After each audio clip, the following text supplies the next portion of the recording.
Memory by H.P Lovecraft.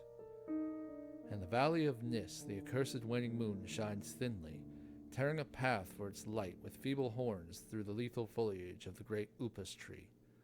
And within the depths of the valley, where the light reaches not, move forms not meant to be beheld. Rank is the herbage on each slope, where evil vines and creeping plants crawl amidst the stones of ruined palaces, twining tightly about broken columns and strange monoliths, and heaving up marble pavements laid by forgotten hands. And in trees that grow gigantic in crumbling courtyards leap little apes, while in and out of deep treasure vaults writhe poison serpents and scaly things without a name.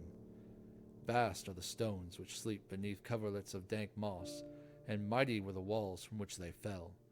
For all time did their builders erect them, and in sooth they yet serve nobly, for beneath them the grey toad makes his habitation.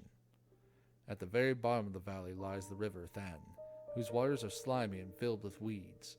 From hidden springs it rises, and to subterranean grottos it flows, so that the daemon of the valley knows not why its waters are red, nor whither they are bound. The genie that haunts the moonbeams spake to the daemon of the valley, saying, I am old, and forget much. Tell me the deeds and aspect and name of them who built these things of stone. And the daemon replied, I am Memory, and am wise in the lore of the past, but I too am old. These beings were like the waters of the river Than, not to be understood. Their deeds I recall not, for they were but of a moment. Their aspect I recall dimly, for it was like to that of the little apes in the trees.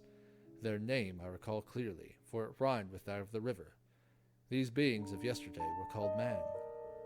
So the genie flew back to the thin-horned moon, and the daemon looked intently at a little ape in a tree that grew in a crumbling courtyard.